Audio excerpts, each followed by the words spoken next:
Bonjour tout le monde. Merci beaucoup d'être ici ce matin. Vous le savez, l'Assemblée nationale a terminé ses 2 premières semaines de travaux, donc c'était une courte et intensive session parlementaire. On a fait une toute première mise à jour économique. Également, on a déposé 3 projets de loi. Donc, dans un premier temps, je vais vous en jaser un petit peu. Par la suite, on va jaser des bureaux de comté. Donc, je vais être en mesure aujourd'hui de vous annoncer les adresses officielles des 3 bureaux de comté. Également, par la suite, je vais vous faire part des priorités pour moi pour 2019 dans Charlevoix. Donc, pour ce qui est des 3 projets de loi qu'on a déposés, je vais passer rapidement. Je pense que de toute façon, vous les avez certainement vus, mais je tiens à les rappeler parce que c'est important. Puis c'est 3 projets de loi qui mettent la table au ton que le gouvernement caquiste veut donner à la future législature, la 42e.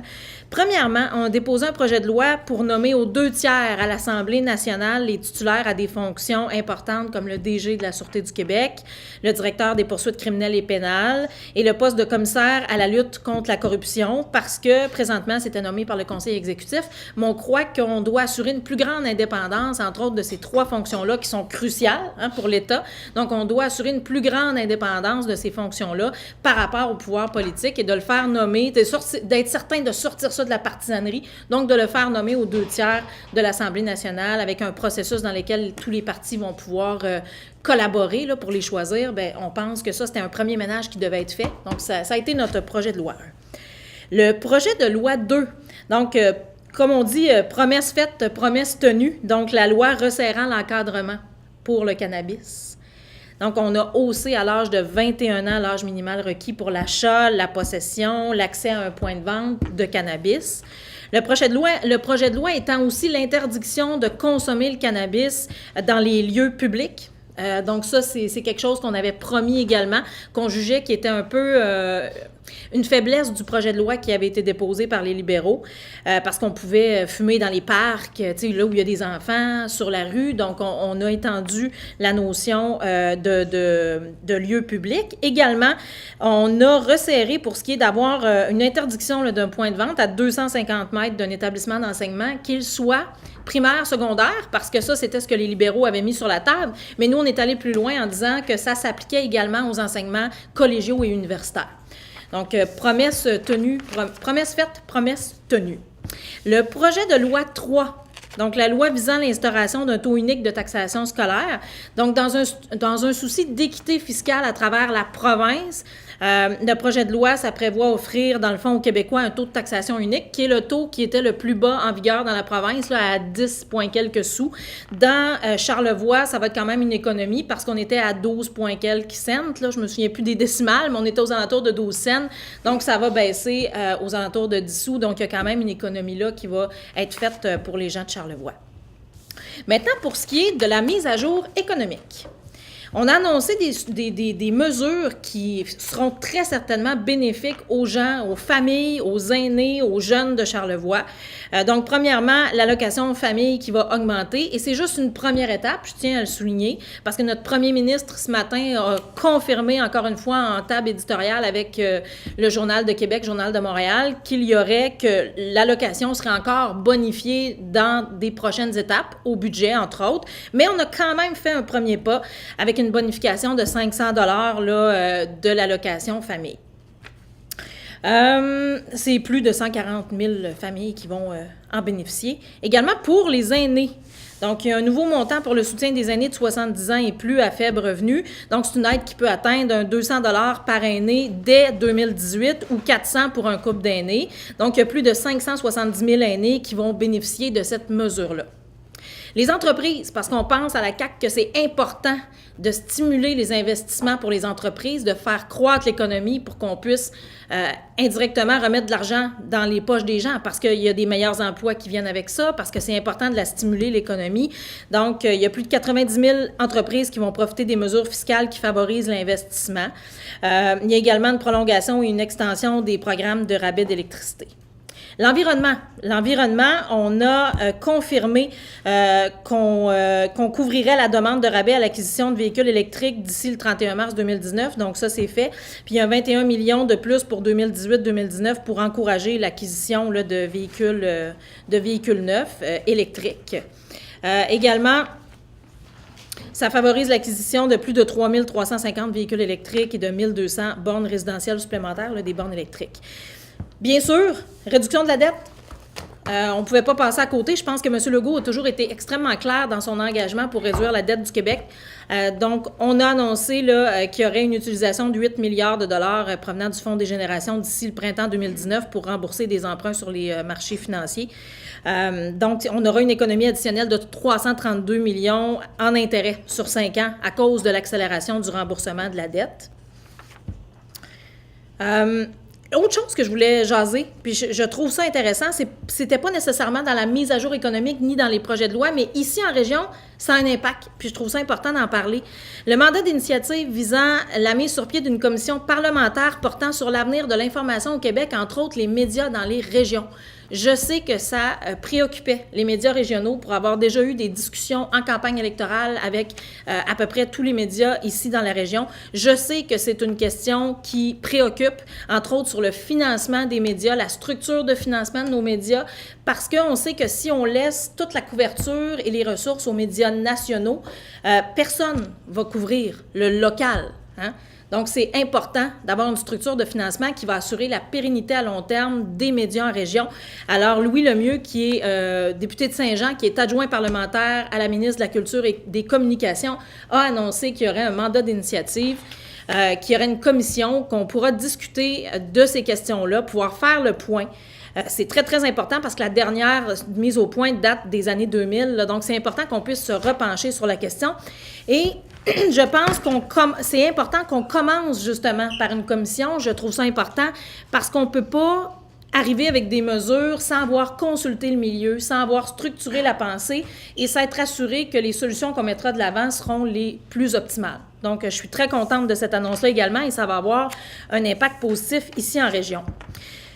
Autre chose, on avait beaucoup parlé de brancher le Québec, hein? Internet haute vitesse. Je sais qu'encore une fois en région, des régions comme Charlevoix, c'est un enjeu majeur.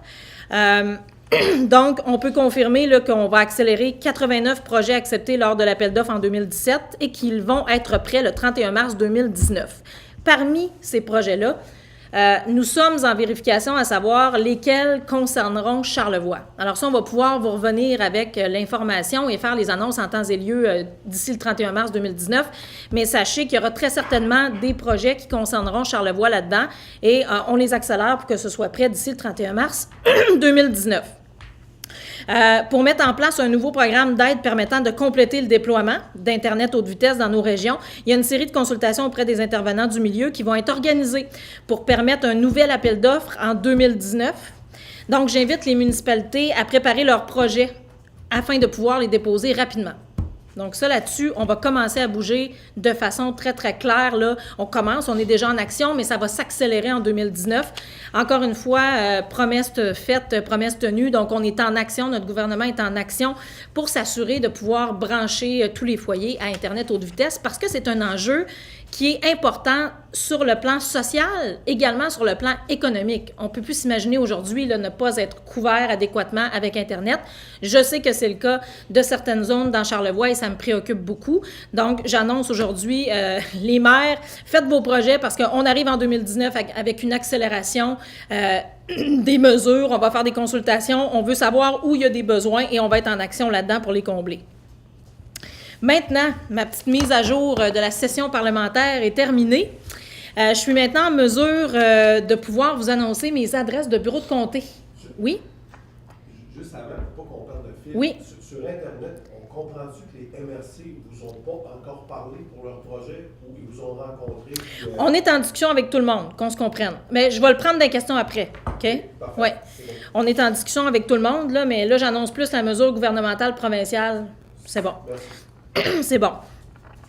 Donc, pour ce qui est des adresses de bureau, tel que promis, j'avais dit je vais couvrir l'ensemble du territoire.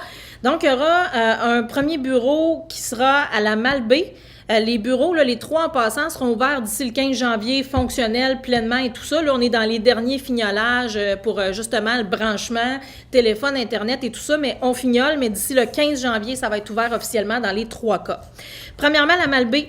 Donc, ça va être au 444 B rue Saint-Étienne à la Malbaie. Donc, c'est à côté du Stéréo Plus pour vous référer un peu. À Baie-Saint-Paul, 965 Monseigneur de Laval, suite 101. Donc, ce sera dans l'édifice de la Sun Live, sur la 138, donc facilement accessible. L'autre bureau, Côte-de-Beaupré, donc il sera au 10 989 boulevard Sainte-Anne, local 101, à Beaupré. Donc, le troisième bureau est à Beaupré. Maintenant, les priorités pour Charlevoix pour 2019.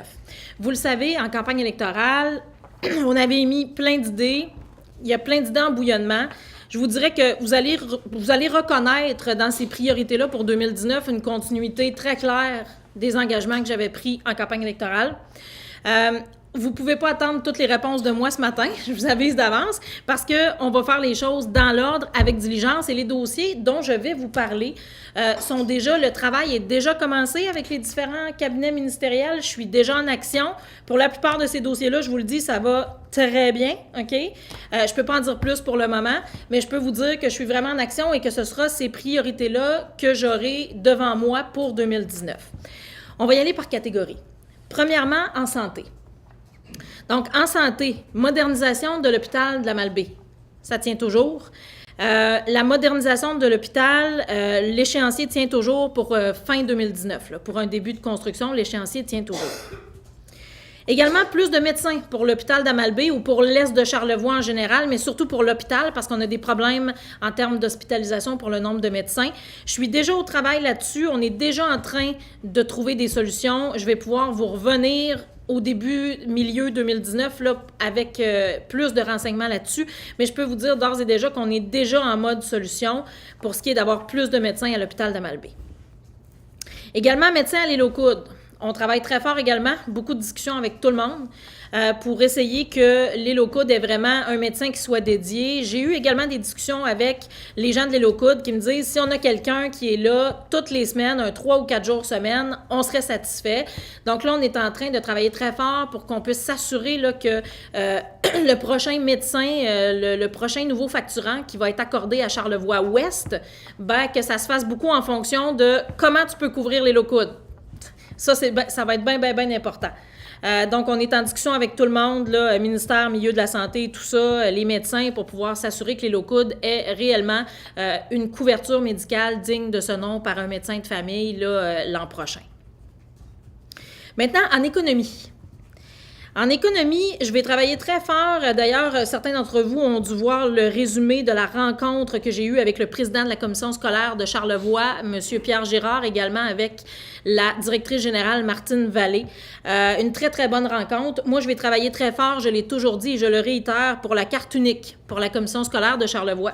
C'est-à-dire qu'actuellement, sur le territoire de la capitale nationale, la commission scolaire de Charlevoix est la seule à ne pas posséder de programme unique qui se donne sur l'ensemble du territoire. Là. Donc, si tu veux étudier, je ne sais pas moi, en soudure, ben, tu es obligé de venir dans Charlevoix parce que dans la capitale nationale, il n'y a pas d'autre place où ça se donne, mais actuellement, on est les seuls à ne pas posséder ce privilège-là.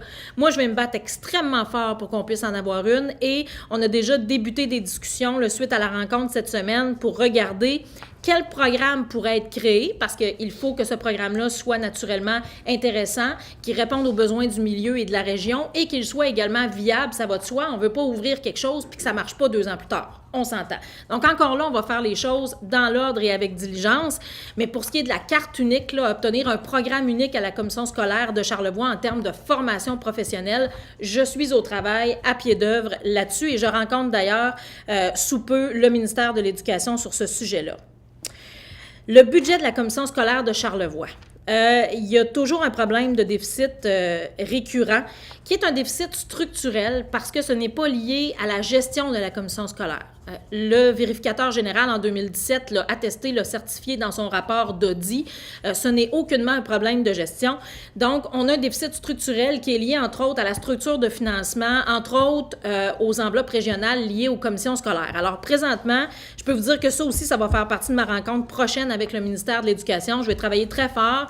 La commission scolaire là-dessus a mon engagement là, pour qu'on puisse faire en sorte de régler ce problème-là. Là. Donc, je veux vraiment vraiment me mettre à pied d'œuvre pour qu'on puisse contribuer à diminuer ou à carrément éliminer ce déficit structurel-là à terme, là, dans la prochaine année ou sur un horizon de 2 ans. Là, on va le travailler, mais il faut absolument qu'on arrive à éliminer ce déficit structurel-là pour la commission scolaire de Charlevoix. Également, place aux jeunes en région, parce que je pense que l'économie, ça fait aussi partie, les jeunes font aussi partie de l'équation. J'avais parlé en campagne électorale que je trouvais important pour l'économie de Charlevoix qu'on puisse garder nos jeunes ou en faire venir d'autres d'ailleurs. Et place aux jeunes en région, c'est un outil qui fonctionne quand même bien. Moi, j'avais toujours dit, je veux m'engager à avoir une ressource de plus pour le territoire de Charlevoix et je travaille encore en ce sens-là. Les discussions que j'ai à date avec le secrétariat à la jeunesse sont positives, je peux vous le dire. Mais bon, place aux jeunes en région, là, je suis en train de faire mes représentations pour qu'on puisse avoir une ressource de plus. C'est un programme qui marche bien. Maintenant, il faut donner un peu plus de ressources. Économie, naturellement, on ne peut pas passer à côté de l'innovation et de la fibre de carbone à Clermont, qui est un secteur extrêmement porteur. Donc, je travaille très fort pour qu'on puisse aider Fibrotech dans le processus. Là, lui, il veut pouvoir, M. Tremblay veut pouvoir obtenir la fabrication de la matière première ici à Clermont, ce qui pourrait changer beaucoup la donne et qui pourrait permettre à d'autres entreprises autour de s'installer et de croître. Donc, ça créerait un petit noyau d'innovation à Clermont, une zone d'innovation que je trouverais extrêmement importante. Et pour l'Est de Charlevoix, qui est en dévitalisation économique, je veux envoyer un message fort à l'idée que je suis entièrement derrière Fibrotech dans sa démarche pour pouvoir obtenir la fabrication de la matière première ici à Clermont. Troisième catégorie, tourisme. Donc, le tourisme, j'en ai parlé beaucoup également en campagne électorale. Première priorité pour moi, Parc Côte de Charlevoix. Parc Côte de Charlevoix, je travaille très fort pour qu'il se réalise. Le Parc Côte de Charlevoix, ce serait un projet qui créerait entre 30 et 50 emplois dans l'est de Charlevoix, ce que je trouve encore là très intéressant. Les municipalités, là, Saint-Siméon, Baie-Sainte-Catherine, ça pourrait contribuer à ce que Charlevoix devienne une région spécialisée en aires protégées, parce qu'on aurait des grands parcs nationaux pas mal, hein? On aurait 4. Donc, ce serait extrêmement positif sur le plan des zones protégées, sur le plan environnemental, sur le plan économique pour la création d'emplois et sur le plan touristique également. Parce que présentement, entre la Malbaie et les baleines à Baie-Sainte-Catherine, Tadoussac, là, ce pôle-là, ben il n'y a pas de gros attraits. Il y a les palissades, mais c'est super bien. Mais moi, j'aimerais greffer autour des palissades, justement, un beau parc de Côte de Charlevoix. Donc, je travaillerai très fort pour qu'on puisse obtenir l'annonce de ce parc-là en 2019. Également, augmentation du budget du tourisme. J'ai eu une rencontre avec Jacques Lévesque de Tourisme Charlevoix. Monsieur Lévesque et moi avons eu vraiment une rencontre très productive. Il m'a assuré de son soutien plein et entier et moi de même. On a convenu que l'augmentation du budget touristique dans Charlevoix pouvait se faire augmenter la promotion, c'est une chose, comme on a discuté ensemble. Augmenter le budget de promotion est une chose, mais également augmenter l'ensemble comment je pourrais dire, des sommes et des enveloppes qui sont allouées au tourisme via des grands projets porteurs et des grands pôles. Entre autres, le Parc Côte de Charlevoix en est un. L'argent qui sera mis pour le Club Med, c'en est un autre, le prêt du gouvernement. Ça, c'est en route et tout va bien. Donc, je pense qu'on peut espérer avoir plus de sous dans Charlevoix et je vais travailler très fort en tourisme pour qu'on puisse en obtenir davantage en 2019. Ça, j'ai toujours été ferme sur mon engagement là-dessus. Et les croisières à la Malbaie. Le projet du Havre, en principe, la construction débute en 2019. Ça permettra de créer une zone un peu récréo-touristique là, au quai de Pointe-au-Pic. La gare du train va être déplacée également. Alors, ça peut permettre d'attirer. À partir de là, on a une belle carte de visite pour attirer les croisières davantage encore. Il y en a déjà, mais on veut augmenter la part. Pour ce qui est d'avoir un arrêt officiel de croisière à la Malbaie, je veux y travailler également parce que présentement, à l'Association des croisiéristes, Charlevoix n'a pas d'arrêt officiel. Ça passe, tu sais, tu as Sept-Îles, Bécomo, Saguenay, puis ça s'en va à Québec. Donc, j'aimerais que la Malbaie puisse figurer là-dessus. Par contre, ça ne nous empêche pas, entre-temps, d'obtenir beaucoup plus de croisières parce qu'on est dans un créneau différent de celui de l'Association des croisiéristes qui a des croisières plus grosses. Mais à la Malbaie, on peut accueillir de la croisière plus petite et plus luxueuse. Donc, c'est du bon tourisme, c'est du tourisme qui dépense beaucoup sur place. Donc, on peut avoir des 300, des 400 places au lieu d'en avoir des 2000. Parce que de toute façon, présentement, le quai, la façade du quai qui reçoit les croisières ne peut pas les accueillir de toute façon, les très, très gros bateaux pour le moment. Donc, pour le moment, on est quand même prêt à en accueillir plus des petites croisières fluviales plus luxueuses à 300, 400, 500 places. Donc, ça, je vise l'expansion de ça à partir de 2019 parce que je pense que la Malbaie doit retrouver comment je pourrais dire, sa gloire d'antan en ce qui concerne les bateaux blancs, parce qu'on se souvient de la tradition à la Malbaie, les bateaux blancs, les bateaux de croisière américains qui ont longtemps débarqué à la Malbaie. Donc, mon rêve, moi, c'est de retrouver cette tradition-là. Alors, ben voilà, c'est tout pour moi. Merci de votre attention. Vous avez bien dit début de la construction de l'hôpital de la Malbaie en 2019. L'échéancier tient toujours, fin 2019. On fait quoi en 2019 comme travaux? Ben, on commence. On commence. L'échéancier tient toujours. Ben, il faut commencer. Les premières pépines. L'échéancier tient toujours. Là, on n'a pas de changer la couleur d'un mur. C'est creuse, puis on fait tout. Là. Oui. Okay.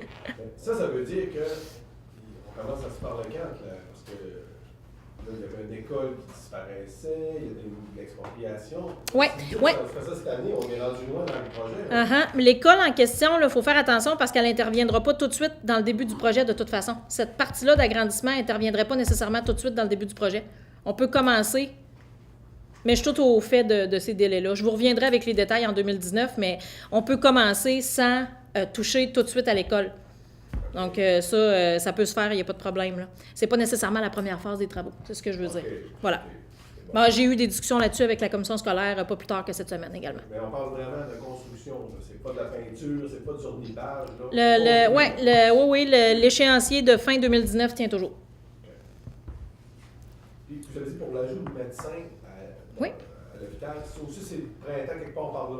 Oui, parce que dans le fond, les dérogations s'accordent toujours aux alentours du mois de mars-avril. Parce que là, on était en campagne électorale. 1er octobre, on a été élus et la date limite pour les médecins, pour les nouveaux facturants au niveau du CIUS pour soumettre leur candidature était le 15 novembre. Alors là, vous comprendrez qu'on est un peu short, là, comme on dit, on était un peu à court.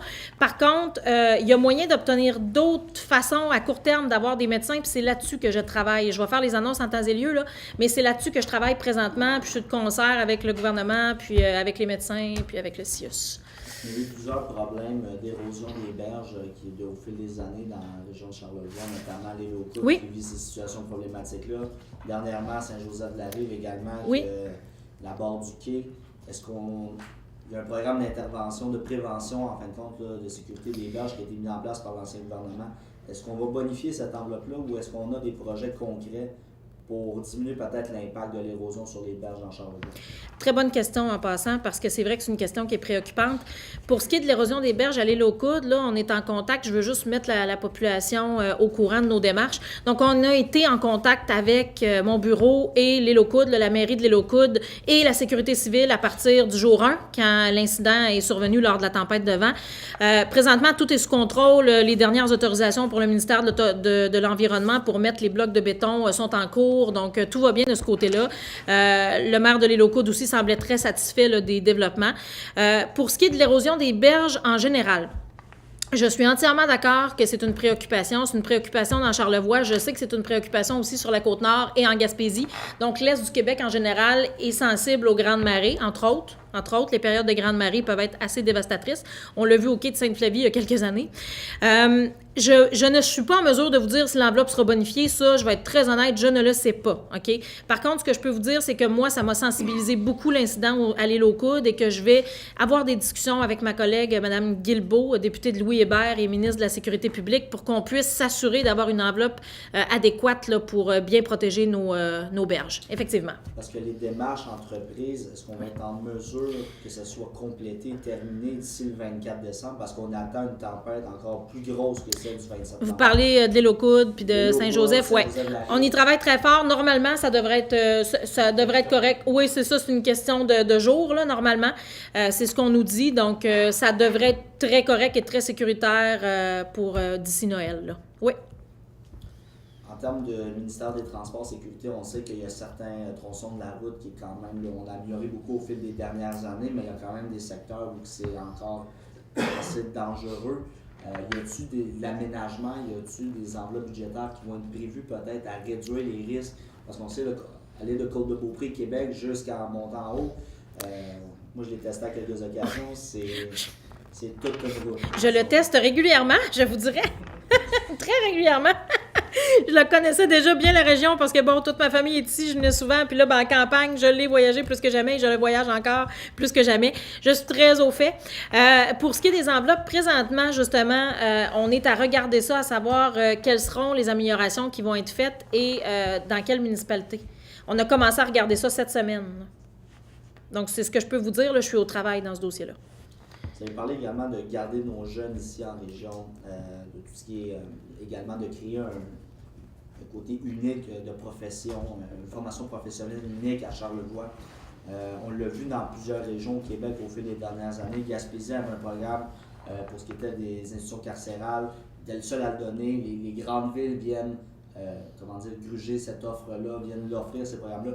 Comment on peut être en mesure de s'assurer qu'un programme unique à la commission scolaire de la capitale nationale, à l'ensemble de la capitale nationale, soit unique ici, mais soit capable de perdurer dans le temps, qu'on soit capable de le sécuriser. Parce que ça, dans plusieurs régions, c'est le constat. Les régions, la Pocatière le vit avec Sciences infirmières, plusieurs régions de l'autre côté de la rive qui ont vécu ce problème-là où les grandes villes vont chercher ces programmes-là parce qu'il y a de l'intérêt. Là, on se retrouve dans une situation où on n'est pas en mesure de consolider ces programmes-là à long terme. C'est la discussion qu'on a eue précisément avec la commission scolaire il y a quelques jours. Je peux vous dire une chose, c'est qu'on est très sensible à créer le bon programme. De là que j'ai eu des discussions. Et d'ailleurs, la commission scolaire doit me revenir là, avec d'autres données parce que moi, je leur ai demandé qu'est-ce qu'on peut créer pour être certain justement que ce soit pérenne dans le temps et qu'on ait un réel pouvoir d'attraction. Donc, il y a deux scénarios. On peut y aller avec un programme qui est unique à la capitale nationale, mais on peut aussi avoir un programme qui serait ce qu'on appelle supra-régional. Donc, ça, c'est possible qu'on regarde ça aussi. Parce que le supra-régional permet d'être exclusif, mais exemple pour tout l'Est du Québec. Exemple. Donc là, les deux scénarios sont étudiés. Donc, eux avaient déjà des idées, moi j'en ai aussi. J'en parlerai pas à ce stade-ci, là, c'est trop tôt, mais je peux vous dire qu'il y a déjà des idées sur la table, à savoir ce qu'on pourrait créer. Maintenant, il va falloir l'étudier comme il faut. Donc, de là que je suis en contact avec la commission scolaire, avec le ministère également, pour qu'on puisse s'arrimer pour créer la bonne chose. Mais je suis très sensible à votre argument en disant qu'il faut que ce programme-là qui soit créé soit pertinent, soit attractif, soit pérenne surtout. On sait que le tourisme, c'est quand même le point fort de Charlevoix, là, pour l'avoir constaté dans le dernier mois. L'industrie touristique est très forte. Est-ce qu'il n'y aurait pas une adéquation, un alignement stratégique entre peut-être créer un programme de formation professionnelle de style AEC avec l'industrie du tourisme? C'est peut-être la première question par rapport à ça. C'est une des possibilités qui est étudiée, en effet. Deuxième question par rapport à ça, est-ce qu'il n'y a pas un danger, par exemple, de sur-spécialiser dans un secteur et de... à un certain moment donné, d'avoir un problème de diversification des secteurs d'activité économique. Oui. Je sais que dernièrement, les deux préfets se sont prononcés là-dessus et avaient des avis un peu divergents. En fait, moi, je les rejoindrai ensemble parce que je pense qu'ils exprimaient la même préoccupation. Je suis d'accord avec la préfète de la MRC de Charlevoix en disant que il faut qu'on développe le tourisme. On ne peut pas s'arrêter de développer le tourisme parce qu'on pense qu'on est sur-spécialisé. Mais je suis également d'accord avec le préfet de la MRC de Charlevoix-Est, M. Tremblay, qui nous dit, écoutez, il ne faudrait pas que ça soit juste le tourisme Charlevoix parce qu'il faut être attractif à l'année. Donc ça implique un milieu de vie avec une condition économique qui est intéressante, avec des salaires qui sont intéressants. C'est pour ça que j'ai parlé, entre autres, de pousser beaucoup sur la zone d'innovation, entre autres. Il y aura des annonces au courant de 2019 également pour l'agrotourisme. Moi, je ne l'ai pas mis dans mes priorités locales parce que ça va être à l'échelle nationale, mais notre gouvernement travaille très fort, tel que promis en campagne, sur tout ce qui s'appelle agroalimentaire en général, agrotourisme et tourisme gourmand. Parce que ça aussi, pour Charlevoix, ça peut être porteur, surtout lorsqu'on parle de tourisme tourisme gourmand et d'agro-tourisme parce qu'il peut se faire des activités à l'année. Donc, quand on y va dans la transformation alimentaire, ça peut se faire à l'année. Puis Charlevoix a des créneaux porteurs là-dessus, sur-spécialisés, mais c'est en vogue. Donc, des créneaux très, très spécialisés, très, très spécifiques, uniques. Donc, ça aussi, c'est porteur. Donc, moi, je dis, développons l'économie parce qu'effectivement, je ne veux pas que Charlevoix soit reconnu uniquement pour le tourisme. Parce que là, ça crée des zones dans l'année où est-ce qu'il n'y a plus rien qui se passe. Hein? Puis ça fait en sorte également que l'économie devient très, très, très saisonnière. Donc, je partage un peu l'opinion et les préoccupations des deux préfets qui se sont exprimés là-dessus, mais je les rejoindrai ensemble. Dire, je vais continuer sans aucun doute de pousser le tourisme, c'est dans mes priorités, mais je veux aussi améliorer la situation économique, le développement économique. De là que je parle des jeunes en région, du pôle d'innovation, de l'agro-tourisme, de l'agroalimentaire. Donc, je trouve ça important. Est-ce que tu as d'autres questions? Je ne dois pas monopoliser la période de questions à moi seul. Oh non, tu es bien parti. Il est inspiré. Salon de jeu de Québec. Oui. Il y a plusieurs discussions comme quoi il y a peut-être déménagement, changement dans l'offre, une étude mise en place par le gouvernement. Oui. Charlevoix a décidé de produire sa propre étude ici, la Malbaie. Qu'est-ce que, comme député de la circonscription ici, j'imagine que c'est une question à laquelle on est quand même très sensible. Le casino de Charlevoix, ça l'amène, on l'a dit, beaucoup de tourisme, beaucoup également de retombées économiques. On se positionne où par rapport à ça? Le casino de Charlevoix, j'ai toujours dit que je serais la lionne du casino de Charlevoix. Je serais la lionne de Charlevoix, mais la lionne du casino. Ça, je l'ai dit à mon jour 1, le 4 août, à mon lancement de campagne électorale. J'ai pas changé d'idée. Le casino de Charlevoix est là pour rester. De toute façon, on a toujours dit qu'on le préserverait, là. L'étude de l'Auto-Québec va porter sur possiblement, le déménagement du salon de jeu parce qu'il est en zone défavorisée à Québec. Ça, c'est une chose. Et une possible bonification de l'offre, à savoir quelle devrait être la nature de l'offre à Québec. Maintenant, comme je vous ai déjà dit dans mon parcours, je pense que j'en ai lu une puis une autre, une étude, là, fait qu'elle va devoir être très convaincante à l'effet que ça n'a pas d'effet négatif sur Charlevoix. Ça, je peux vous le dire. Je défendrai toujours corps et âme le casino de Charlevoix. C'est 150 emplois à l'année payants à la Malbaie. C'est énorme pour l'économie. Et le casino de Charlevoix fait partie de l'offre, fait partie intégrante de l'offre touristique également. Quand je parle d'amener des croisières, là, c'est clair que le casino a beaucoup à voir là-dedans parce que tu les fais débarquer, tu as quoi? Tu as le manoir, tu as le casino, tu as les attraits, aussi tu as le parc des Hautes-Gorges, puis il y a tous les attraits de l'Ouest, tu as le train de Charlevoix également. Puis le train de Charlevoix est très actif à développer le pôle ouest et est à la fois. Hein? Donc, de par le fait même d'avoir des forfaits avec le casino. Donc, et le train se développe beaucoup. Vous le savez, il y a un troisième train qui s'en vient. Donc, tout ça est lié ensemble. Le casino, on l'a toujours dit, il est là pour rester. Maintenant, l'étude, ça devrait être très convaincant à savoir si ça a des impacts négatifs sur Charlevoix. Là, je vais être très vigilante et je défendrai toujours le casino de Charlevoix en priorité. Toujours. Va arrêter la récréation là-dessus. Quelle récréation? Sur l'étude, là. Parce que, là, c'est une école politique, cette affaire-là. Ça vient de chez nous, là. Des candidats de la région de Québec. Là. On va laisser l'étude se faire. Mais je peux vous dire que dans les résultats de l'étude, je vais être la lionne de Charlevoix. Je vous le redis, ma priorité, je ne peux pas supposer là, des résultats de l'étude, je ne peux pas. Je ne peux pas supposer des résultats de l'étude de la Malbaie non plus. Puis je vais regarder les deux avec grand intérêt, mais moi, mon premier rôle comme député, là, c'est que le casino de Charlevoix soit zéro impacté. Zéro. Je serai toujours sans compromis là-dessus. C'est un moteur... C'est une icône chez nous et c'est un moteur de développement économique important. Et dans l'offre touristique, il est hyper important également. Donc, ma priorité sera toujours qu'on s'assure qu'il n'y ait aucun impact négatif sur le casino de Charlevoix. Mais je vous le dis là-dessus, la volonté est très ferme. Même notre chef, M. Legault, le premier ministre, avait été très ferme là-dessus en campagne. Il l'a répété plusieurs fois. Si l'étude montre qu'il y a le moindrement un impact négatif, l'offre de jeu à Québec demeurera sous forme de salon de jeu et ça va finir là. Vous n'avez pas tenté de dire à votre collègue on arrête les frais, vous finissez. Bien, c'est certain qu'à l'interne, moi, les gens connaissent mon opinion là-dessus. Là. Les gens connaissent mon opinion là-dessus. Comme député, je suis là d'abord pour servir ma population. Donc, pour le reste, on verra à la réception de l'étude. Mais je peux vous dire, elle devrait être convaincante. quel moment on peut s'attendre que cette étude-là soit... Elle devrait être... Ben là, elle n'est pas encore elle est pas encore active, là, donc ça le sera prochainement, là, au début de l'année 2019, fort probablement. Les résultats, je ne le sais pas. Ça viendra certainement au courant de l'année 2019, mais là, je ne suis pas au courant des échéanciers plus détaillés, là. Donc, en gros, là-dessus, vous allez défendre la région plus que votre parti, sur l'étude. Oui, je suis la députée de Charlevoix.